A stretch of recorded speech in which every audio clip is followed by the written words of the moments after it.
নমস্কার বন্ধুরা, কেমন আছো তোমরা? আশা করছি ভালো আছো, সুস্থ আছো। আর আমি তো বেশ আছি। তো ঘুম থেকে উঠেই চলো বন্ধুরা, তোমাদের আগে আমি আমার ছাদ বাগানটা ঘুরিয়ে দেখিয়ে আসি। আমার ছাদ বাগানে কি কি আছে তোমাদের এর আগেও দেখিয়েছি, আর আজকেও দেখাবো। তো প্রথমেই তোমাদের দেখালাম আমার একটা জবা গাছে খুব সুন্দর একটা ফুল ফুটেছে। তো একটা না, দু তিনটে মতনই ফুল ফুটেছে। তো আমার বাগানটা দেখো, ছোট্ট ছাদ বাগান, আমার কাছে তো বেশ ভালো লাগে। আর এই দেখো, অ্যাডেনিয়াম গাছে দুটো ফুল ফুটেছে। আর এই ফুল দুটো দেখতে কত অপূর্ব না? আর এই যে আমার ছাদ বাগানে দেখছো, মৌসুম্বি লেবু হয়েছে। এত বড় বড় লেবু হয়েছে আর এত সুন্দর খেতে হয়েছে বন্ধুরা, তোমাদের কি বলবো। তোমরা যদি কাছে পিঠে থাকতে অবশ্যই তোমাদের দিতাম। আর এই যে টাইম ফুল গাছগুলো দেখছো না, এগুলো তো প্রায় মরেই গেছিলো, এগুলো আবার আমি নতুন করে লাগিয়েছি। আর এই যে এটা কমলা লেবু গাছ, গাছ ভর্তি লেবু এসছে, মনে হচ্ছে যেন একদম ডাল ভেঙে পড়ছে। তো চলো এবার নিচে যাই। তো নিচে এসে প্রথমেই আমি আগে এক গ্লাস জল খেয়ে নেব, কারণ গলা শুকিয়ে গেছে। সকাল সকাল মানে ফ্রেশ হয়ে কোনো দিকে না তাকিয়ে সোজা চলে এসেছি, কিন্তু ছাদ বাগানে চলে এসেছিলাম তোমাদের আজকে ছাদ বাগানটা দেখাবো বলে। তো জল খেয়ে এদিকে বাসি উঠোনটা ঝাড় দিতে এলাম। আর সকালবেলা কিন্তু আমার একটা কাজও হয়নি আজ। ঘুম থেকে উঠেই মেয়ে পড়তে চলে গেল, আর ওর বাবাও বেরিয়ে গেল। তো আমি ভাবলাম যে আমি আগে আজকে ছাদ বাগানটা একটু ঘুরে আসি, দেখি। খুব একটা সকালবেলা আমার ছাদে আসা হয় না, তো আজকে যেহেতু সকাল সকাল উঠে পড়েছি, তাই ছাদ বাগানটা মানে দেখে গেলাম। আর জানো তো, আজকে আমাদের এখানে বৃষ্টি হচ্ছে সকাল থেকেই। কখনো বৃষ্টি হচ্ছে, আবার কখনো ঝলমলে রোদ উঠছে।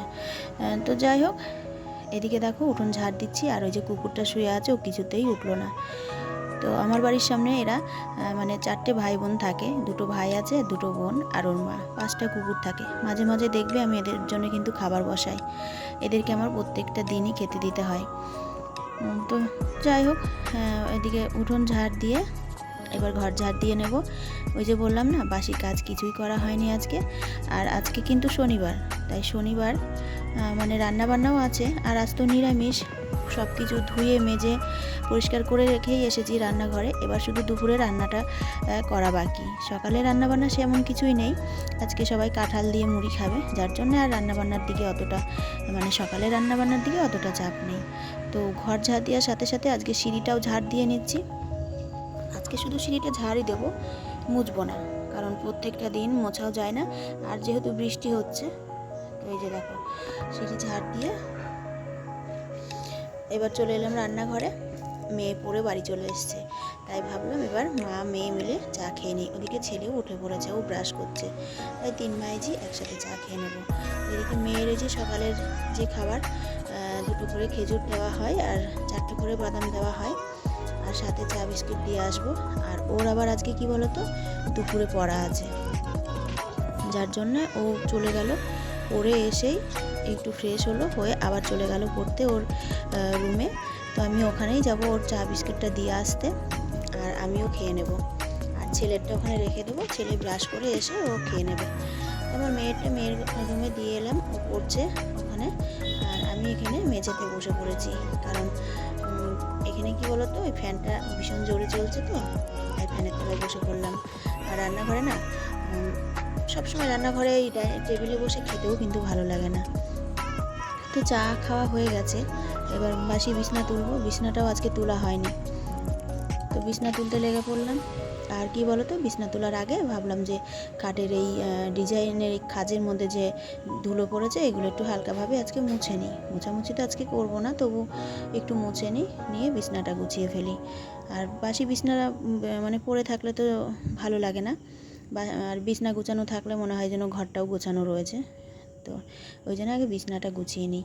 আর আজকে কি বলো তো, কাচা ধোয়ার অতটা চাপ নেই, যেহেতু বৃষ্টি হচ্ছে সকাল থেকে, তো এখন কাচবো না। আর কাচবো না বলতে কাচার কিছুই নেই। আমি প্রত্যেক দিন এখন কি করি বলো তো, এই যে বৃষ্টি হচ্ছে বলে না, আমি প্রত্যেক দিন স্নান করার সময় আমার ছেলে মেয়ে বর যেসব জামাকাপড়গুলো ছেড়ে রাখে, আমি সবসময় মানে এখন প্রত্যেকটা দিনই আমি কেচে নিচ্ছি। কেচে দুপুরবেলা করে ছাদে গিয়ে মেলে দিয়ে আসছি। আর কিছুটা হলেও জল ঝরে যায়, যার জন্য আর কি রাতের মধ্যে শুকিয়ে যায় সিঁড়িতে মেলে দিলে পরে। তাই ওইদিকে দেখো বিছনা গুছিয়ে জানলাটা খুলে দিলাম, খুলে দিয়ে এবার এই ড্রেসিং টেবিলটা একটু গুছিয়ে নিই, আর ড্রেসিং টেবিলটাতে না আমি এই টেবিল ক্লথটা পেতে দেবো। আর দিলে পরে কি বলো তো, মানে নোংরাটাও কম হবে আর দেখতেও কিন্তু বেশ সুন্দর লাগছে, তাই না বলো? আর আমার মেয়ে যখনই পাউডার মাখে না ড্রেসিং টেবিলটা পুরো সাদা করে ফেলে, ওই জন্যে আমি এটা ড্রেসিং টেবিলটার উপরে এই টেবিল ক্লথটা পেতে দিলাম, দিয়ে এই যে সাজিয়ে দিলাম। দেখতে কেমন লাগছে সাজানোটা?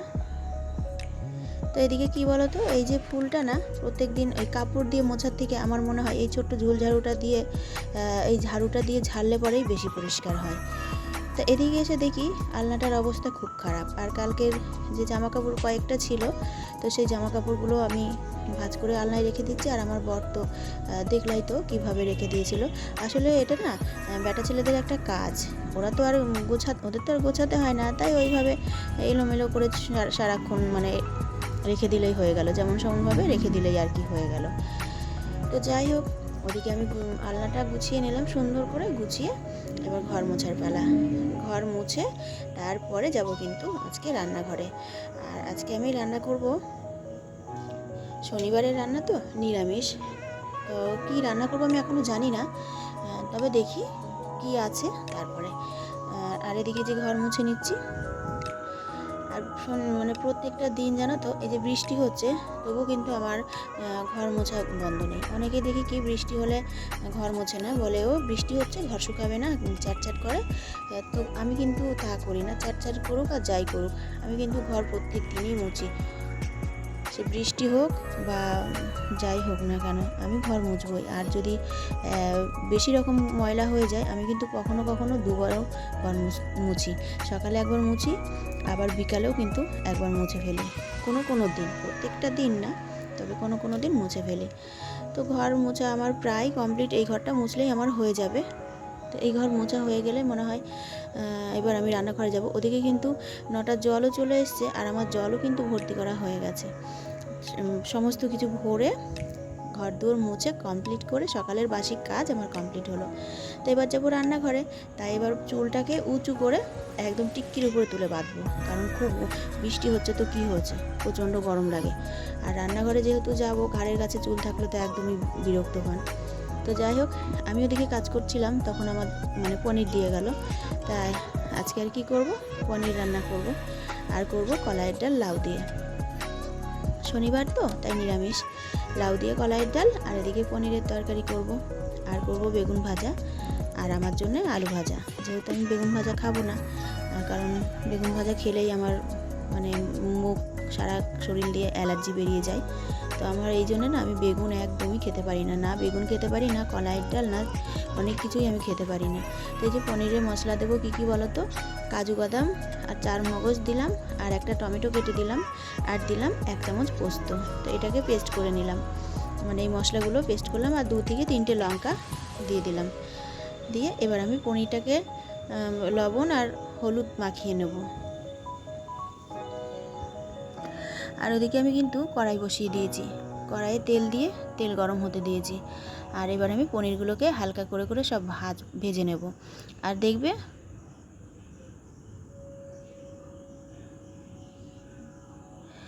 দেখবে পনিরগুলো কিন্তু খুব যে কড়া করে ভাজলে না কেমন যেন শক্ত শক্ত হয়ে যায়, ওই জন্য পনিরগুলো সবসময় একটু হালকা করে ভেজে রান্না করতে হয়, তাহলে অতটাও শক্ত হয় না।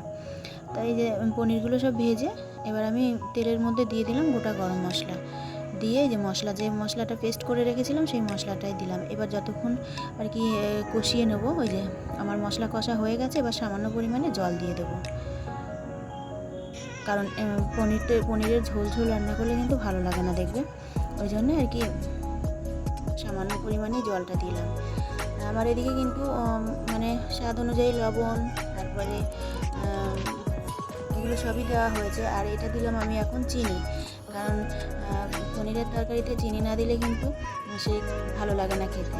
আর দিয়ে দিলাম সামান্য কাসুরি মেথি, আর এই যে এখন দিয়ে দিচ্ছি গরম মশলা, কারণ এখন নামাবো, আমার পনিরটা হয়ে গেছে, তাই যে নামিয়ে নিচ্ছি।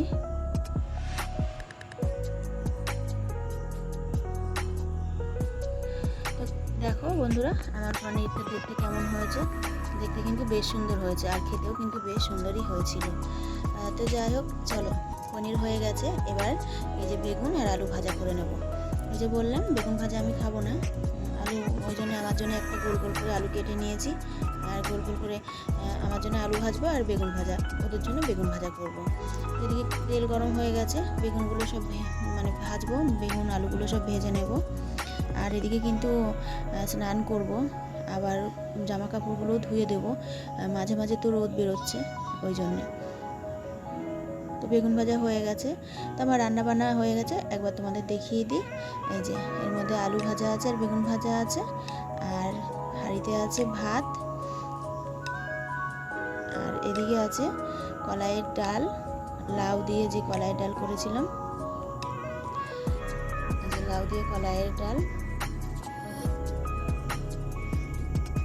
আর এদিকে আছে ওই যে পনির রান্না করেছিলাম, পনির।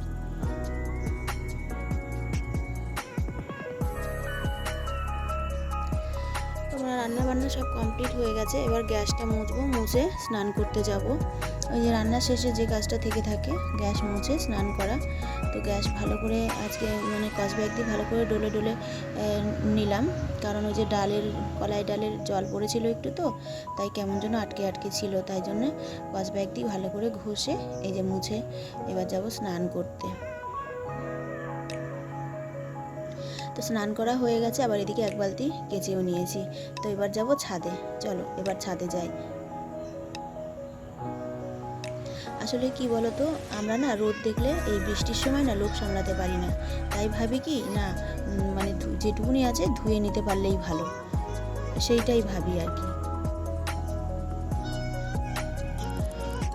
তো এবার আমি ছাদে চলে এলাম, এবার দুপুরবেলা করে এই যে জামা কাপড়গুলো মেলে দিয়ে নিচে যাব। আর কি বলো তো, এখন আজকে একটু তাড়াতাড়ি খাওয়া দাওয়া করতে হবে, মেয়ের ওই যে 2টো থেকে পড়া আছে, আর এখন বাজে প্রায় 1:10 হয়ে গেছে। তাই আমি এই যে জামা কাপড়গুলো মেলে তাড়াতাড়ি নিচে যাব, নিচে গিয়ে পুজো দেব। আর এই যে দেখো, আমি নিচে এসে আমার পুজো দেওয়াও কিন্তু হয়ে গেছে।